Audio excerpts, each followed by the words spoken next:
Very good afternoon to all of you and most welcome to our Chandigarh Career Group YouTube channel। And आज हम जो pronoun के spotting errors exercise करेंगे। हमने topic जो है प्रोनाउन कंप्लीट कर लिया है। इसका मीनिंग, इसके first person, second person, third person and उसके बाद जो है हमने इसके टाइप्स पढ़े थे, टाइप्स को स्टडी किया था। एंड आफ्टर दैट मैंने nominative case and objective case जो है इसके बताए थे। सो थर्ड जो फोर्थ चीज हमने इसमें पढ़ी थी, एक बेसिक सा रूल जो था वो पढ़ा था। 2-3-1 and 1-2-3, first person, second person, third person और 2-3-1 अदर केसेस में।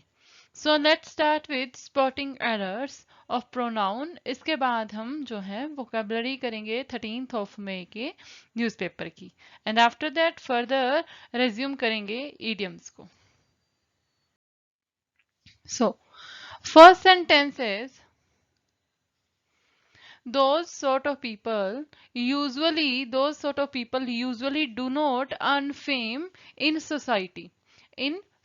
सो यहाँ पे देखिए कि यहाँ पे अगर ये sort वर्ड यूज होना होता तो यहाँ पे इस तरह से आना था, this sort of और that sort of।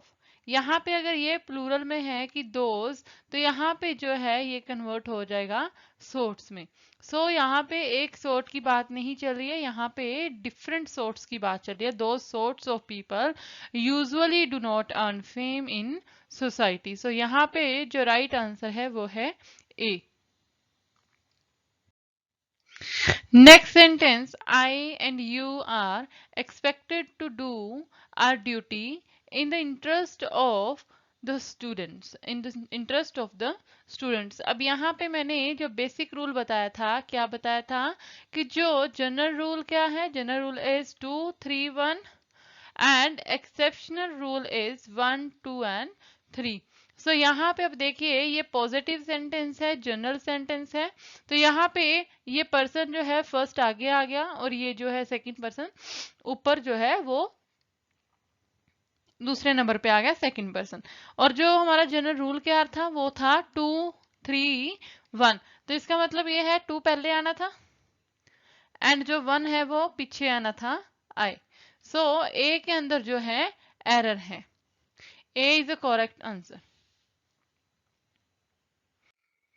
Next is Mr. Sharma, our representative. He will attend the meeting on our behalf. Mr. Sharma, our representative will attend. यहाँ पे ही जो है ये रिमूव हो जाएगा, इसकी कोई यहाँ पे रिक्वायरमेंट नहीं है क्योंकि हम ऑलरेडी ये सेंटेंस जो है ये हम मिस्टर शर्मा के लिए बोल रहे हैं, तो यहाँ पे ही को जरूरत नहीं है लगाने की। So Mister Sharma our representative will attend the meeting on our behalf. So B जो है यहाँ पे सही आंसर है, बी के अंदर जो है एरर है। Moving on next sentence, if the teacher is good, the students will respond positively to them. If the teacher is good, the students will respond positively to them. Why? Them word has been used. Why? This is not a correct, क्योंकि हमने बात क्या की है, एक teacher की, कि अगर टीचर अच्छा है तो स्टूडेंट्स जो हैं वो भी पॉजिटिवली रिस्पॉन्स देंगे। तो यहाँ पे जो है हिम आ जाएगा या फिर हर आ जाएगा। ठीक है जी। If the teacher is good then the students will respond positively to him और हर। सो होपफुली ये भी क्लियर है। सी के अंदर जो है एरर है, सी आंसर जो है ये सही है। नेक्स्ट सेंटेंस और आज का लास्ट सेंटेंस जो है ये है, it is not difficult to believe that a man who has lived in this city for a long time he will never feel at home anywhere else in the world. It is not difficult to believe that a man who has lived in this city for a long time, he will, यहाँ पे भी जो ही है ये यहाँ पे unnecessarily जो है लिखा गया है, इसको हमें रिमूव करना है क्योंकि यहाँ पे ये है कि सेंटेंस कौन सा यहाँ पे खत्म होगा जो हम ही के साथ दोबारा न्यू सेंटेंस शुरू करेंगे।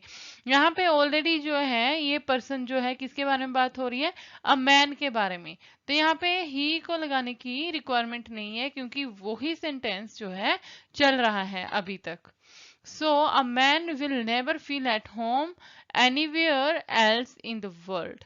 सो जो एरर है वो सी के अंदर है, जो ही है वर्ड, इसको यहाँ से हटाना है, डिलीट करना है, रिमूव करना है। ठीक है जी। So C is right answer. So hopefully आज के प्रोनाउन के जो सेंटेंसेस जो स्पॉटिंग एरर थे ये सबको बहुत ही इजी लगे होंगे। नेक्स्ट फर्दर हम जो है अगले सेंटेंसेस जो हैं इनकी प्रैक्टिस करेंगे नेक्स्ट लेक्चर में। सो अभी हम जो स्टार्ट करने जा रहे हैं वो करने जा रहे हैं वोकैबुलरी 13th ऑफ मई की वोकैबुलरी द हिंदू न्यूज़पेपर में से। फर्स्ट वर्ड है कंजर्वेटिव। कंजर्वेटिव जो है फर्स्ट ऑफ ऑल ये देख लीजिए, ये एडजेक्टिव है। इसका मीनिंग क्या होता है कि चेंज करने, मतलब चेंज ना लेके आने वाला, चेंज ना लेके आने वाला पर्सन। सो ट्रेडिशनलिस्ट, ट्रेडिशनलिस्ट और ट्रेडिशनल, कन्वेंशनल। सो ये इसके हो गए सिनोनिम। ऑपोजिट आ जाएगा रेडिकल, रेडिकल और चेंजेबल, और चेंजेबल। सेकेंड वर्ड जो है वो है नलीफाई। नलीफाई का मीनिंग होता है कि किसी को रद्द करवा देना, किसी को खत्म करवा देना, किसी की जो है सस्पेंशन करवा देना किसी चीज की। सो एनल कर देना, ANNUL, एनल कर देना, वॉइड करना और इनवैलिडेट कर देना किसी चीज को, किसी चीज की वैलिडिटी जो है उसको खत्म कर देना। देन इसका ऑपोजिट आ जाएगा रेटिफाई करना, रिफॉर्म करना, रेटिफाई करना, रिफॉर्म करना। कंजर्वेटिव, नलिफाई, नलिफाई जो है ये वर्ब है, नलिफाइड, नलिफाइड, ये इस तरह से V1 V2 V3 जो है इसके बन जाएंगे। सो ये वर्ब है। नेक्स्ट वर्ड जो है वो है विमेन, सॉरी विमेन्स। विमेन्स का क्या मीनिंग होता है? ये नाउन है। सबसे पहले तो ये देख लेना, ये नाउन है और ऊपर से इसका मीनिंग क्या होता है? जुनून, पैशन, किसी चीज को लेके, किसी काम को लेके पैशन किसी के अंदर होना। पैशन, फोर्स और आर्डर, और आर्डर। सो पैशन, फोर्स और आर्डर जो है ये इनके सिनोनिम जो है बन जाएंगे। ऑपोजिट आ जाएगा एपैथी, अपैथी, और इसका क्या आ जाएगा? Lazy, lazy. लेथार्जिक भी आ सकता है इसका, लेथार्जिक। सो होपफुली यहां तक क्लियर है सबको। फर्दर नेक्स्ट वर्ड जो है वो है हमारा रेटिफाई। रेटिफाई का क्या मीनिंग होता है? रेटिफाई का मीनिंग होता है कि किसी चीज के लिए कंफर्म कर देना, किसी चीज के लिए जो है सैंक्शन दे देना, अप्रूवल दे देना। सो यहाँ पे इसका ये वर्ब है, जैसे कि नलीफाई वर्ब है उसी तरह से ये भी वर्ब है, ratify, ratified, ratified. V2 and V3 जो है दोनों की इसकी सेम होती है। तो इसका मीनिंग होता है कंफर्म करना, अप्रूव करना, सैंक्शन, सैंक्शन करना, एक्सेप्ट करना। तो एंटोनिम क्या आ जाएगा? रिजेक्ट करना, नलिफाई करना, नलिफाई करना, एनल करना। ठीक है जी। तो ये जो नलिफाई के जो भी सिनोनिम है वो इसके एंटोनिम जो है बन जाएंगे रेटिफाई के।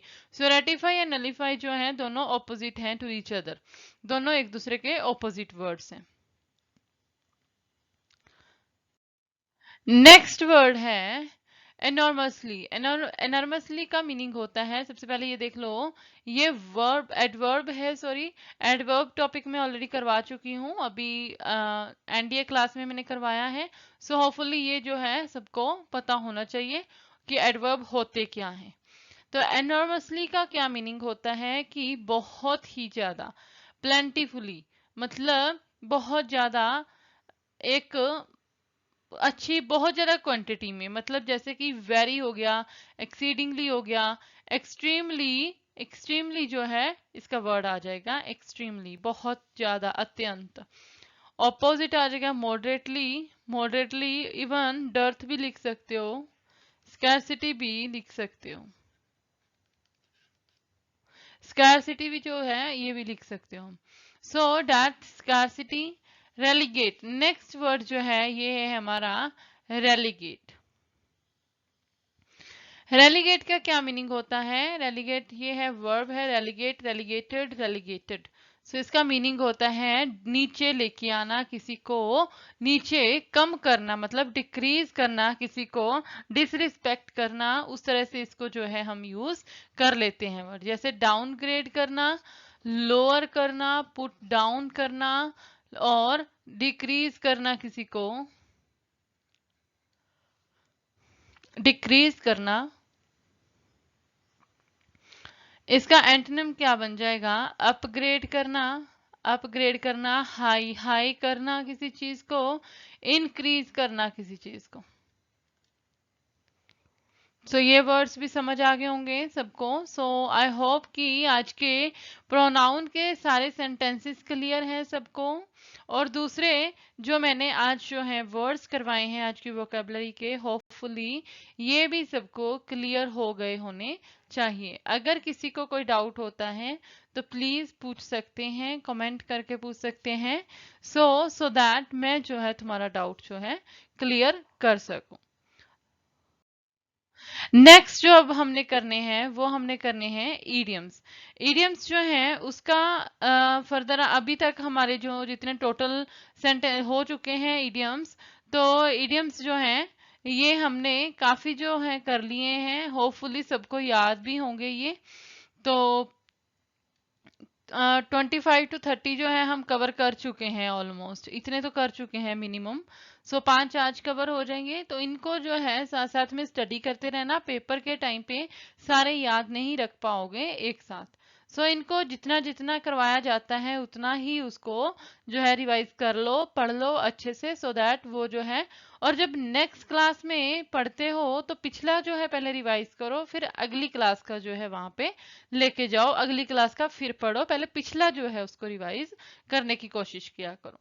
सो चलिए ईडियम्स कर लेते हैं। ईडियम जो है, फर्स्ट ईडियम जो है वो है कार्टे ब्लांची। सो कार्टे ब्लांची का मीनिंग क्या होता है?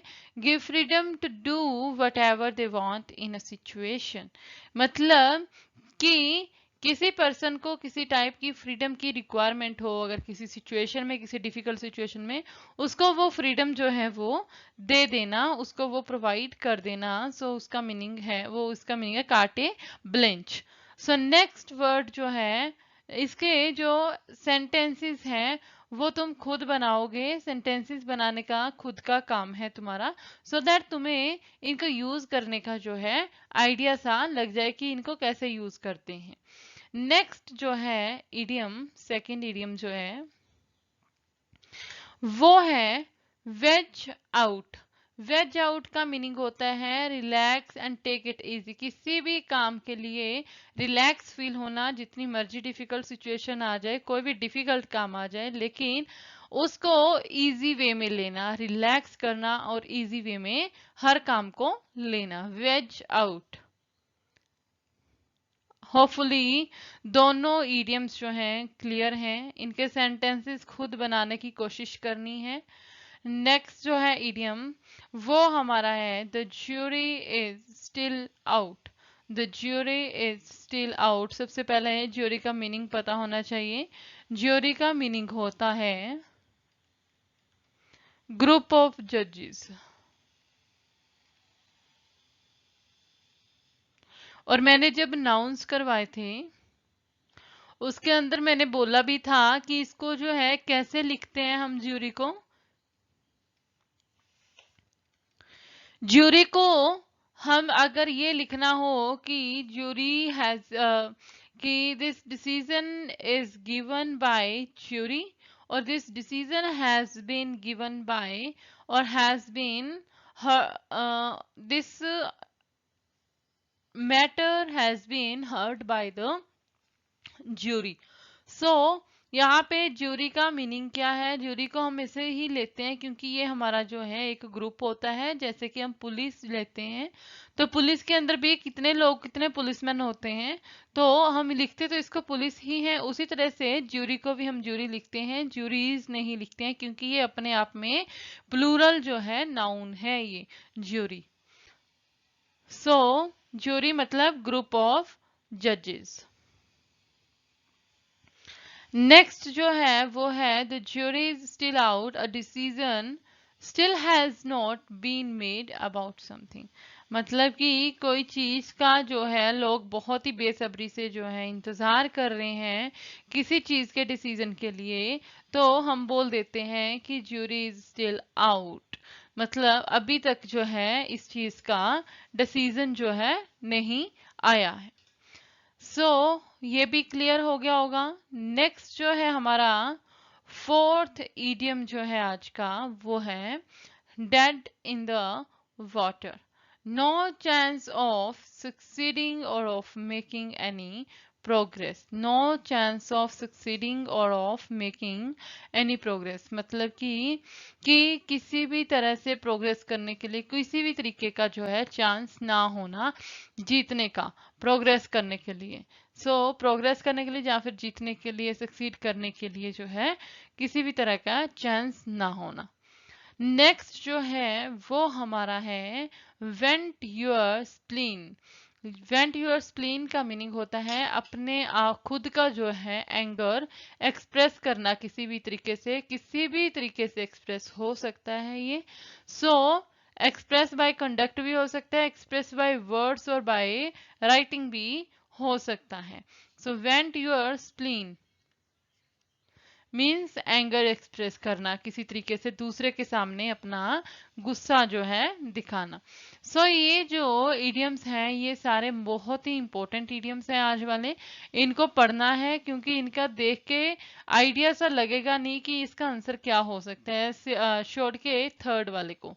बाकी सारे थोड़े डिफिकल्ट भी हैं और मोस्ट इंपॉर्टेंट इडियम्स जो हैं ये हैं आज वाले।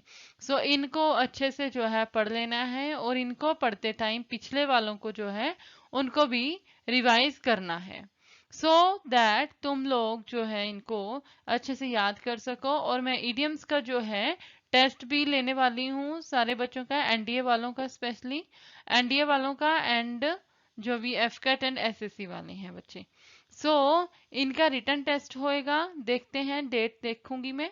देन इनको जो है, इनको जो क्लास नहीं लगाते हैं, जो मेरी अलग से क्लास नहीं लगाते हैं, वो बच्चे ये जो इडियम्स और वोकैबलरी जो है यहाँ से कर सकते हैं, अगर कोई गलती से किसी की क्लास जो है मिस हो जाती है। होपफुली आज का लेक्चर सबके लिए बेनिफिशियल हो, सबको समझ आ गया होगा। नेक्स्ट क्लास में जो हम कंटिन्यू करेंगे स्पॉटिंग एरर्स पार्ट 2 जो हम कंटिन्यू करेंगे, एंड साथ में आज वाली जो 14th ऑफ मई की जो वोकेबलरी है उसको डिस्कस करेंगे एंड फर्दर रिज्यूम करेंगे हम इडियम्स की तरफ। Okay, thank you for watching this video and bye bye for now.